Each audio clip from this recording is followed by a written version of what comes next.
Ward number 35 से चुनाव लड़ने जिला पंचायत का। सर, सबसे पहले आप अपना परिचय बताएंगे। मेरा नाम अरमान यादव है।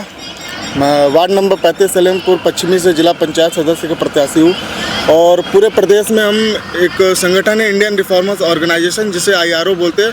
मैं उसका एक यूपी लेवल पे वॉलेंटियर हूँ और हम पूरे प्रदेश में भी काम करते हैं और ये हमारा भी क्षेत्र है, चुनावी क्षेत्र है, तभी हम इस पर ज़्यादा फोकस कर रहे हैं। तो आपके जहन में कब से ये आया कि नहीं, हम चुनाव लड़कर ही जनता का सेवा करेंगे? क्या इसके बाद कोई और भी क्षेत्र था जिसके तहत आप जनता का सेवा कर सकते थे? क्षेत्र तो हमारे लिए बहुत बड़ा है साहब, हमें एक क्षेत्र को चुन के कभी काम नहीं किया है और वार्ड नंबर 35 सलेमपुर की धरती को चुनना मेरा यही था, क्योंकि ये मेरी जन्मभूमि है और मैं अपने जन्मभूमि को ही कर्मभूमि बनाना चाहता था, इसीलिए मैं सलेमपुर पश्चिमी। जैसे कि आपने कहा कि सलेमपुर हमारी जन्मभूमि है और मैं जन्मभूमि को ही अपना कर्म मानता हूँ। श्रीमान जी, क्या लगता है आपको सलेमपुर पश्चिमी वार्ड नंबर 35 में अब तक विकास हुआ है? बिल्कुल। आप बता सकते हैं कि इसके पहले जो भी जिला पंचायत सदस्य रहे होंगे तो उसमें कितना विकास हुआ और कहाँ बाकी रह गया, कहाँ सलेमपुर का विकास 35 नंबर वार्ड से छूट रहा है, जरा इसके बारे में बता दीजिए। देखिए, सलेमपुर पश्चिमी में विकास तो नहीं हुआ है। अगर विकास इसलिए नहीं हुआ क्योंकि जो पिछले प्रत्याशी जीते थे वो अभी जेल में है और काम बहुत अधूरे रह गए हैं हमारे क्षेत्र में। ना यहाँ ढंग की रोडें हैं, लाइटें की व्यवस्था नहीं है। शिक्षा लेवल पे देखी जाए तो जो भी प्राथमिकता स्कूलें हैं वो आज के तारीख में विकास के तौर पे नहीं है। जहाँ उच्च लेवल की शिक्षा मिलनी चाहिए वो भी वहाँ पे अवेलेबल नहीं। जैसे एक इस समय एक ट्रेंड चला, लाइब्रेरी होनी चाहिए, जहाँ पे अगर हमारे जो भी ग्रामीण स्तर पे महिलाएँ हैं, बहन हैं, बेटी जो पढ़ना चाहते हैं वहाँ जाके पढ़ सकती हैं, लेकिन वो भी व्यवस्थाएं नहीं है। सुरक्षा के मामले में यहाँ CCTV कैमरास नहीं है। तो ये सारी चीज़ें हैं जो ग्रामीण लेवल पे अभी नहीं हुई है। आपको अगर सलेमपुर पश्चिमी वार्ड नंबर 35 की जनता जिला पंचायत सदस्य बना देती है तो सबसे पहले आपका प्राथमिकता क्या रहेगा इन क्षेत्रों में? चूँकि सलेमपुर की धरती देवरावा बाबा की धरती मानी जाती है और ये खास तौर से गाँव और देहात है, तो सबसे पहले आपका क्या प्राथमिकता रहेगा? सबसे पहले हमारी 3 विजन लेकर मैं चल रहा हूँ इस चुनाव में: विकास, शिक्षा और स्वास्थ्य। जी, तो उसमें इन तीनों में से अगर बात करें तो सबसे पहले आपका क्या भूमिका रहेगा? सबसे पहले शिक्षा,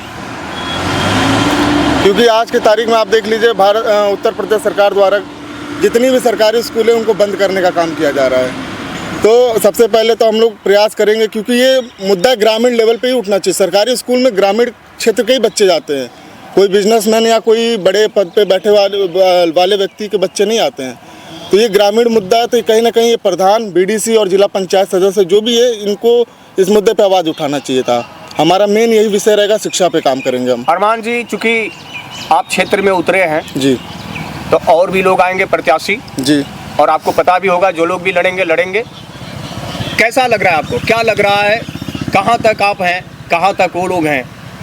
अगर ये चुनाव में लोग आते हैं तो फिर क्या देख रहे हैं आप? इसका जो भी समय होगा ये तो चुनाव के बाद ही पता चलेगा कि अरमान यादव कहाँ पे हैं और जो और प्रत्याशी तो वो कहाँ पे हैं। ये जनता के हाथ में।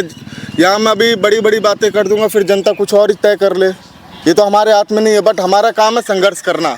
जनता का जो भी फैसला होगा, हमारा काम है संघर्ष करना और संघर्ष जारी रहेगा। एक सवाल आपसे और है जी।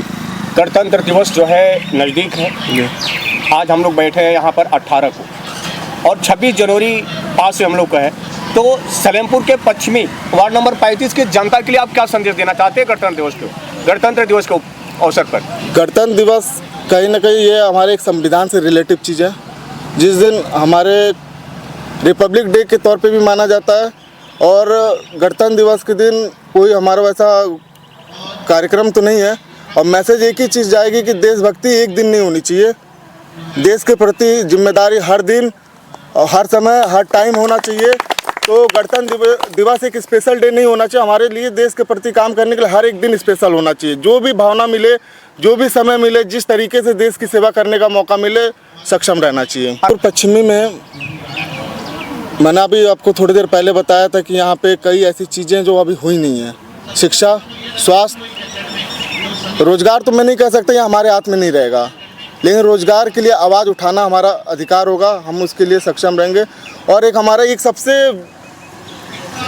हमारे मैनिफेस्टो में भी ये चीज़ है कि रोते हुए का आंसू पोंछना, बेसहारा का सहारा बनना, कमज़ोर की आवाज़ बनना, ये हमारे मैनिफेस्टो में भी आपको मिल जाएगा और यही हमारा मेन विजन है, यही हम पूरे क्षेत्र में सर्व करेंगे। Thank you.